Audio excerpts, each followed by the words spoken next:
You found the spot. The best information that you're going to need to win $1 million potentially this week. And I've got you covered. I've got a bunch of hours into this thing already.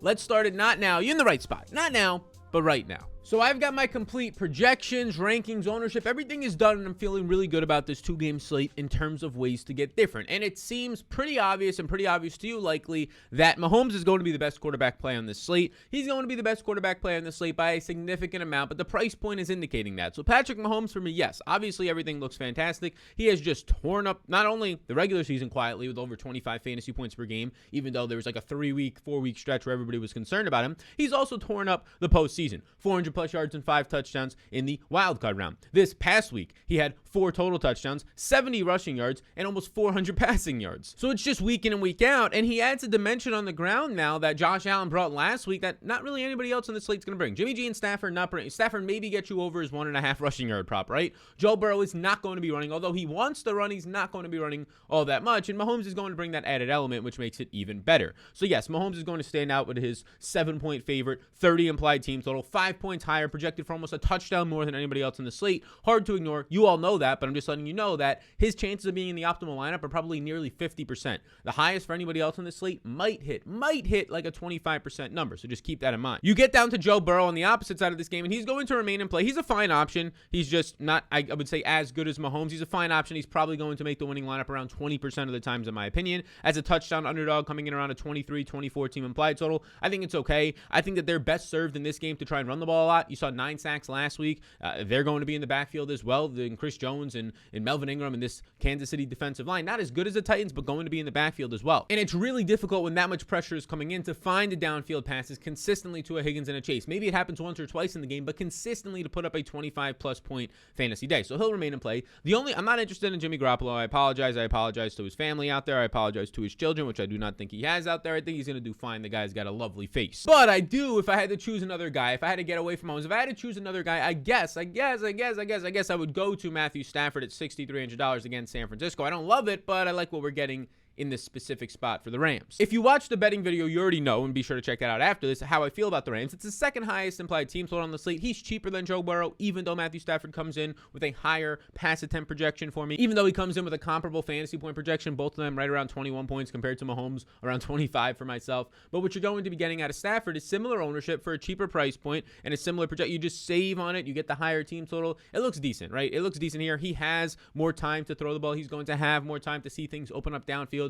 to specifically Cooper Kupp. He has a more affordable option outside of Kupp to stack with, right? Whether it's Tyler Higbee being relatively cheap, whether it's the running backs being cheap in Cam Akers, whether it's the secondary options and Van Jefferson being dirt cheap, even though he ran nearly 40 routes last week. So that's where I would go. I lean to go to Mahomes. If you don't go to Mahomes, I think there's nothing wrong with Burrow or Stafford, but that's just kind of the if I had to choose between Burrow and Stafford, I would choose Stafford at this point. I think he has a slightly higher chance to hit an optimal lineup, but again, those dudes are very close. And now with that being said, let's transition to an interesting spot. Like the wide receivers will always be the most appealing because at least to discuss, and we're about to get to them, so stay tuned. But an interesting spot in the slate, the running back position, because of maybe some things that happened last week, maybe some injury news and players getting healthier, and just in general, there's only 4 teams left, so let's break it down. And we can start it up top right now with Mr. Joseph Mixon, who Joe Mixon at this point, at the price tag that he's at, he's in play. He's in play, right? There's no getting around that Joe Mixon is not in play because of how much this dude is just going to be used. He saw 71% of the snaps last week, 88.5% of the running back opportunities last week, right? He ended up seeing 24 routes run. He's now seen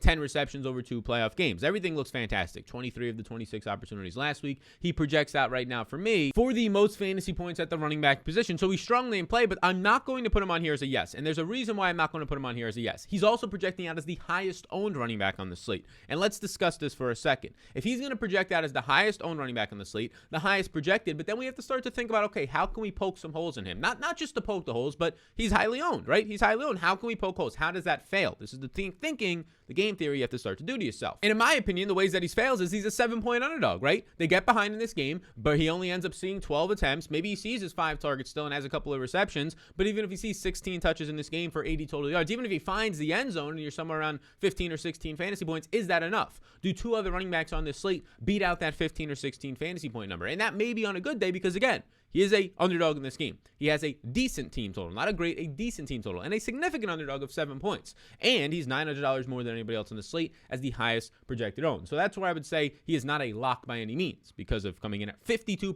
projected ownership, and my ownership projections and all the other tools you can find down below on Patreon definitely help you out, improve your skills. The next guy up is in a similar vein for me. Like the two underdogs are the highest owned players in the slate. And Eli Mitchell, although we've seen a lot of work this year against this team, right? He's seen a lot of work so far this season, 48 attempts. He has not seen much success. He has not cracked 100 yards in a game. He's gotten a lot of opportunities, but he's averaged somewhere around 4 yards per attempt against this Rams #1 run defense of Von Miller up front, and more significantly and specifically, Mr. Aaron Donald. So it is a very interesting slate because all of the opportunity share in terms of how much touches they're getting out of their backfield, it goes to Mixon, it goes to Mitchell. But they come into this game as the underdogs in this matchup, not projected to see as much volume as the guys who were cheaper than them as favorites. Mitchell coming in right now around 36% is like average ownership for what's going to be on this slate at the running back position. It's just really interesting. Like, we don't know. He doesn't have a reception this year against the Rams. One of those was a game they were leading a lot, right? But we don't know what that role will be with Debo out of the backfield, with Hasty now healthy, and in week 18 we saw that in this matchup,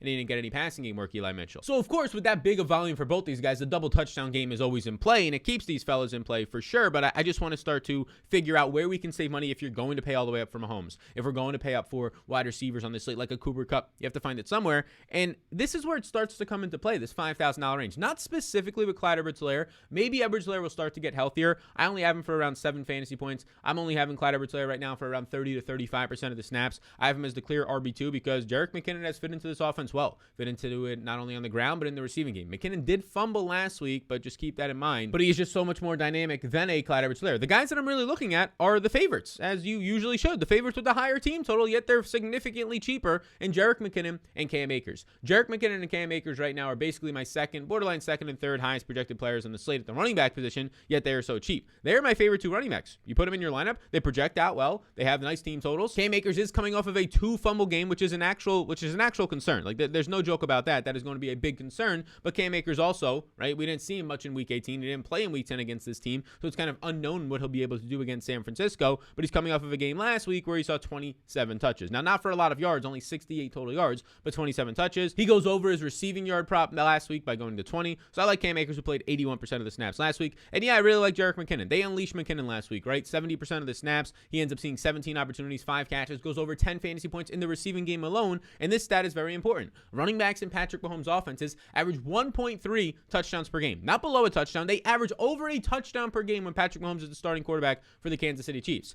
If McKinnon's going to be the guy seeing 2/3 of the volume, if not more, like he did last week, that is very good for his upsides to find the end zone. If he finds the end zone, he's smashing at this price tag. He doesn't even need to, though, like you saw last week, to put up a 13 to 15 point performance. So those are the guys that I like. There's a chance Sony Michel sees some more volume. I'm just not going to go there at a similar price to Akers and McKinnon. If you really wanted to punt the running back on the slate, I wouldn't go here. I wouldn't go down to this 4K range because the wide receivers are similar to cheaper, and they're going to have actual starting roles, like maybe a Van Jefferson. Kyle Juszczyk, if you said, Sal, but give me a guy below $5,000, I'd say, okay, Kyle Juszczyk might catch 2 balls for 10 yards, maybe finds the end zone. It's not really something for me personally. Now, as we start to transition into the most important part of the slate, the wide receiver position, and don't get that twisted, it is the most important part of the slate, especially when there's a flex spot, right? 3 wide receiver positions. Before we get there, the sponsor of the show is PrizePicks.com. It's player props. Simple. You love player props. You know about fantasy performance. You just had all these schmacks in this video. Take advantage of it and actually make some money. And I'll give you a free $100. Free. Instant free $100 for you. You, the beautiful person out there. Use the code SAL. It's as simple as that. You use the code SAL on PrizePicks.com and you get a free bet up to $100. Tell your friends, put it in the group message, whatever it might be. Get this offer instantly. Use the link in the description below, the code SAL. I have taken Cam Akers over 15.5 receiving yards. He ended up running 24 routes last week in a game where they were blowing out the Buccaneers. Imagine if this game is a little closer or they happen to trail. He went over this number last week as well. Byron Pringle, we've done a lot about this number here. It was at 35.5. Now it's dropped to 33.5. He just missed it with 29 yards last week. Dropped about a 10-yard pass that would have gotten him there, but he's seeing volume. He averages 9.5 yards per target, and he's been seeing 7 or more targets in 4 of his last 5 games. At that number, he is on pace to go for about 50 yards in this game. I love the prop on Byron Pringle. So there you go. Again, use the code SAL, S-A-L. There's a link in the description below. Free instant bet for you up to $100. So let's start up top with the wide receiver position. And right now, the guy who I think is the most optimal wide receiver to start lineups with, if you can indeed fit him in those lineups, is going to be Cooper Kupp. I mean, the guy just keeps absolutely smashing with 30-plus point performances. When you're averaging nearly 28 fantasy points per game, it's hard not to like you. He has dominated dominated San Francisco every single time that he's seen him this year. He's had success in past seasons as well against San Francisco and the defense that they like to trot out there, and now they have a worse secondary.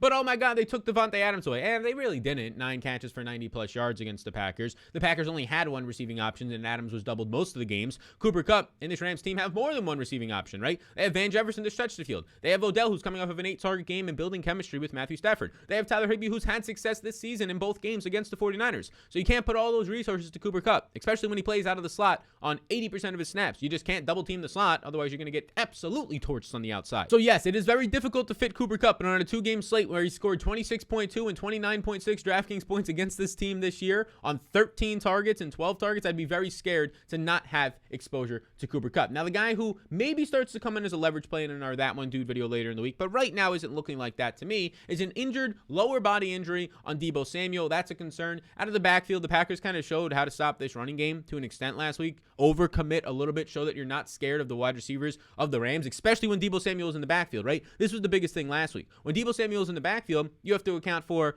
Juwan Jennings, and you have to account for Brandon Ayuk, who had 0 catches, 1 target last week. So if Deebo's in the backfield, you can overcommit. You can overcommit to the running game because you're not as concerned. Now, the big concern would be a George Kittle, but thankfully for the Rams. But the Packers had tackling linebackers, DeAndre Campbell, and All-Pro to stay with Kittle for parts of that game. But the big thing for the Rams is that they have a Jalen Ramsey who's playing on the inside a lot. So that's going to help for sure. So I think that Deebo, as you've seen lately, if he's not scoring a rushing touchdown, yeah, maybe he puts up 12 to 15 points in the receiving game. But if he's not scoring, if he's not getting these 7 or 8 points on the ground, it's been difficult. Now he has, right? He has done it. He did it in week 18 against this team, found the end zone on the ground. But it's something that just leaves me a little bit weary. Tyreek Hill at $7,000 for me is going to be a yes because of how interested that I am currently in Patrick Mahomes and these Chiefs teams. I have Tyreek Hill for the second most projected points on the slate if you don't count the quarterbacks, only behind one Cooper Kupp at 19.2 points right now, coming in with a lot of ownership, 48% ownership. I expect him and Kupp to be the 2 highest owned players in the slate, but I don't think it's enough. I think that Tyreek and Kupp should be approaching 60% owned. I don't think he will. Tyreek should probably be about 55% owned when it's all said and done. I don't think that he will. I like where they're at right now. You saw it last week. Tyreek has to win through these underneath routes. That's the only way he's probably going to win.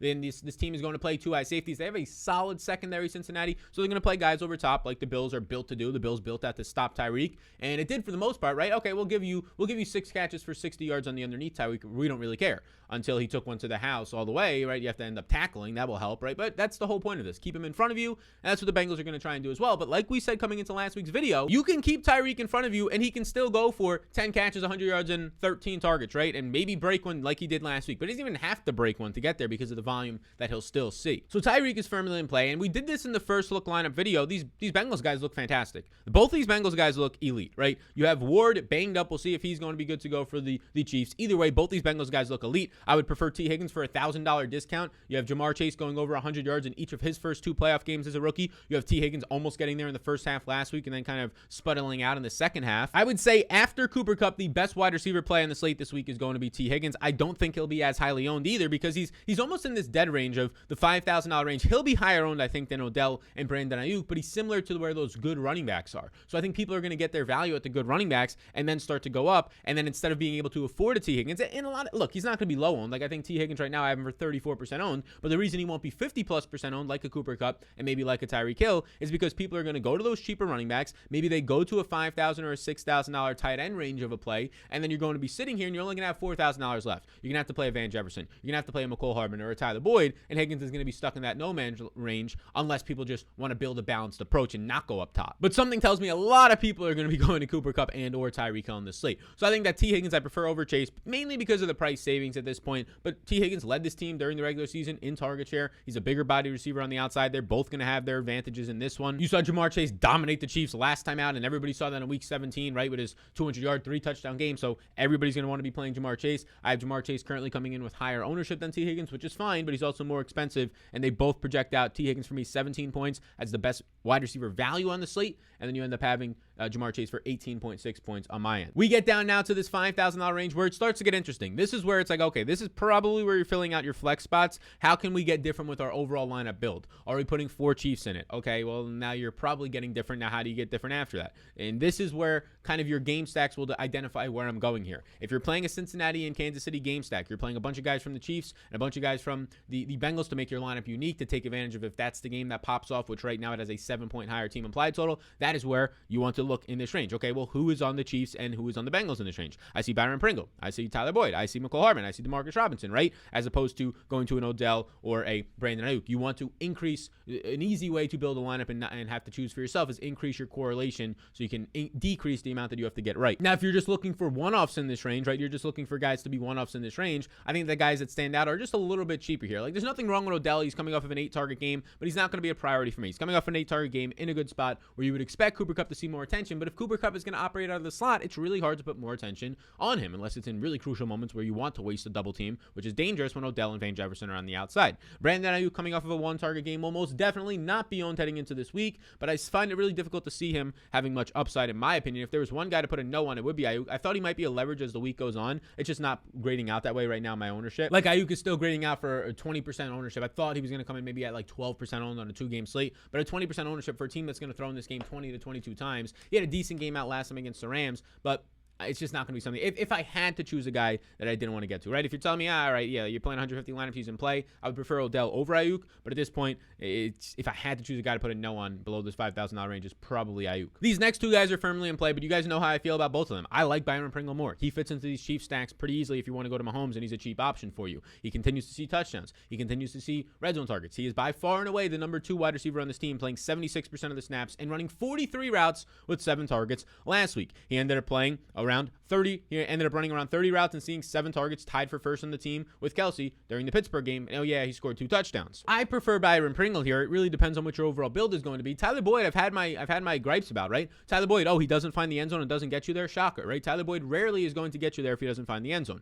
He came into last week scoring 4 straight touchdowns. One was a blown coverage. One was on that play against the Raiders that was controversial, right? So this is a situation where a lot of Tyler Boyd's production, and he's not priced up, but he was at one point around $5,000. A lot of Tyler Boyd's production, he's on the field 91% of the snaps last week, right? Only 2 targets. He's not getting downfield usage. 2 targets for 17 yards, 2 catches. He's not getting this downfield usage, so he's averaging 5.5 targets per game this year because he's the number 3 wide receiver on his team. Even CJ Uzoma's role is growing. Joe Mixon is seeing a receiving game role, so he's like the 3rd or 4th read on these plays, and he's not getting downfield. He's running a lot of underneath routes. So even if he sees and catches all 5 of his targets, most of the time that's probably going to get him like 50 yards, 10 fantasy points. Not terrible for 4,200, but he's touchdown reliant. He's very touchdown dependent. And you might be saying, but so is Byron Pringle. Byron Pringle's touchdown dependent as well at this price tag. I agree with you, but Byron Pringle has projected his team to score 1 more touchdown in the game. So if these guys are very similar, right? If these guys are very similar in the pricing, they have similar roles, they'll both see around 6 targets. And by the way, I would disagree with you that Byron Pringle is touchdown dependent because he averages 13.5 yards per reception and 10 yards per target, right? So it's a little bit different there, right? In 5 receptions, this guy out there, 4 receptions is going to have 60, 70 yards. But if you just wanted to say that they are pretty similar, at least Tyler Boyd is projected for 1 more touchdown in this game. 30.25 team implied total, 23.25. So he has a better chance. They're projecting his team for 1 more touchdown in the game, similar price tags. Yeah, I'm going to choose a guy who has 1 more touchdown projected. Then you start to get to a range of guys who don't stand out as much, but they at least look okay. Like, I think McCole Hardman is in play. I don't think he's a strong priority. If you're playing these all-on Chief stacks, you can get there. He doesn't have as good as a role as Byron Pringle. He's not even running deep downfield targets. They're using him on bubble screens, on end arounds, so you'd have to break a long play there. Van Jefferson would be the guy that I would go to. If you're going to choose a guy below $4,000 on this slate, he is probably the best cheap option. He looks really strong on this slate. Van Jefferson is also a guy that I've been telling you guys left and right that I don't know. I don't know about Van Jefferson all that much, right? Because he lost his 2 wide receiver set role. They're running the ball a lot more, and Odell is the guy ahead of him now. So he's the number 3 or 4 option in this offense. They like to run the ball a lot. I don't know, but if you're telling me it's a 2-game slate, and I have $3,900 to spend, Van Jefferson last week ran 39 routes. He played 90% of the snaps. They went back to the old 3 wide receiver set rotation, and maybe they do that again. Maybe they don't, right? Maybe they don't, but in a good matchup on the outside, if Cooper Kupp sees any extra attention, it's one-on-ones for Van Jefferson. Now, he only had 2 catches for 29 yards and 3 targets. That's to be expected. You're going to see 3 or 4 targets from Van Jefferson. You have to hope that he cashes in with a deep touchdown on one of those. If we're just playing around in this $3,000 range, I think that he's going to have the best role. I think that he is more talented than DeMarcus Robinson. I think that he's going to run more routes than a McCole Hardman, right? He's definitely going to run more routes and be more talented than a Juwan Jennings. So although Robinson is in play, I prefer Hardman. I prefer definitely Pringle. Juwan Jennings is in play, but I'm going to say barely in play. The only reason he is because he's 3,200. Juwan Jennings is going to be overowned. It's as simple as that. Juwan Jennings is going to come in with 15% ownership when he should come in with about 5% ownership on this slate. Why is that? Because he scored 2 touchdowns against the Rams in week 18. Other than that, he's basically done nothing for most part of the season, including in the postseason for Juwan Jennings. I think some people will go there at $3,200, and it's fine. Like, it's a little bit of wishful thinking, but at the same time, you've seen it once before in this matchup, and he's just dirt fucking cheap, and he can allow you to do some stuff, right? He played 63% of the snaps and scored 27.4 fantasy points against the Rams in week 18. His role has increased a little bit. He played 70% of the snaps against the Packers in the divisional round, ran 15 routes, leading to 1 catch for 6 yards. 15 routes led to 3 catches for 29 yards against the Cowboys on 4 targets. So here's the thing. He's going to play out of the slot. For a team that likes to run 2 tight end sets with Charlie Warner and with a George Kittle and just run the ball nonstop, he's going to play on the outside when Deebo Samuel's in the backfield. But a lot of time they go 1 wide receiver set there. So you're going to see around 15 routes run. And on 15 routes run for not an elite wide receiver, you're going to see probably a 20% target rate. And on that, you're probably going to see in this game 3 or 4 targets of not that much downfield usage. So he's touchdown or bust. We all understand that, but that's why you're playing him. You're playing him because he's $3,200, going to run 15 routes, see a handful of targets, 2, 3, or 4. If none of those targets are in the red zone or for a touchdown, he's a bust. He's going to have 2 catches for 20 yards. It's not going to get you there. But he will be on the field. At this point, at $3,200, he's significantly the cheapest guy that's in play going to be running routes. Nobody else down here is in play. Like, they might run 1 route. Ben Skowronek ran 1 route last week. Marcus Kemp ran one route last week. Brandon Powell was the kick returner for the Rams, right? Trent Sherfield and Travis Benjamin each ran like 2 routes. Benjamin actually saw a catch against the Packers, but is only on like 2 routes run. So the cheapest guy that I think is in play is Juwan Jennings. The cheapest guy that's in play that I actually really like is $3,900 Van Jefferson relative to this slate. Let's finish it up right now with the tight end position to close out Championship Sunday. And if you got 2 seconds, hit the subscribe button. The tight end is going to be similar to almost every single week out here. The tight end position, I think that Travis Kelce is a strong priority for me, but at the same time, it depends on your stack. Kelce, Kittle, and Higbee are all yeses for me this week. If you want to go double tight end, you can go for it. The fact that George Kittle is $5,000 in this matchup, I think that George Kittle can easily score 20 fantasy points, right? We know how good Kittle is. I think he could easily score 20 fantasy points, and the other guys in the $5,000 range are Odell, or Byron Pringle, or Tyler Boyd in that 5 to 4K range. I think that Kittle is probably significantly better than all of them. So if you want to go to him over those guys, I think you can get there, especially if they're trailing and have to throw more. It is a difficult matchup, but this is also a 2-game slate, so there's slim pickings here. So it really depends on where your stack is. If you're playing Mahomes or you're playing Joe Burrow, I probably want to prioritize Travis Kelce, whether it's in the flex or in the tight end position. The reason that CJ Uzomah isn't as much of a priority is I just prefer Tyler Higbee more. Tyler Higbee is running more routes. Tyler Higbee is getting more red zone usage. Uzomah's fine. He's getting more check down stuff. He's not getting as much downfield stuff. So if his 7 or 8 targets were to go away in this game, that's where the concern comes in. But he's completely fine. If you really wanted to put all tight ends as a yes, I think that you could. The way that I have it projected out right now in terms of my overall points for these guys is I have Travis Kelce for 16.8 points, Kittle for 13.5, Higbee for 10.2, and Uzomah for 8.8. So as it ranks right now, all 4 of these dudes are in play. Depends on your total lineup ownership. If I had to prioritize them, I'd prioritize them as you see right here. Kelce is on a tier of his own right now. Kittle and Higbee are on tier 2, and CJ Uzomah is on tier 3 for me. No other punt tight ends are in play. And Noah Gray, Blake Bell, Drew Sample might run 2 or 3 routes apiece, but that's about it. And there's really not much more to break it down other than that. You know the skill gap between a Kittle and a Kelce and the other 2 guys I just mentioned, but it's all about the targets and how it fits into not only your salary, because those guys are cheaper, right, a Higbee and a CJ Uzomah, but it also fits into what your stack is, your correlation. Just make it easier on yourself. Get your correlation with your tight ends in there, because at the end of the day, for those cheaper guys to really pay off, they probably have to score a touchdown. And if they're scoring a touchdown, might as well have it correlated with your stack, because everything then starts to go up in your rankings. So thank you for tuning in today. This is the Conference Championship. We'll have more content. We'll have a Sunday Night Football video for that game, the 3rd matchup in the Rams versus the 49ers. We'll have a That One Dude on Saturday, and we'll be live, as of right now, unless I travel, we'll be live on Sunday before these games start. So I appreciate you all a ton. Let's finish up Conference Championship week with a big old bink and a big old Dollaruski win. See y'all when I see you, gang, and I'll see you in the next one.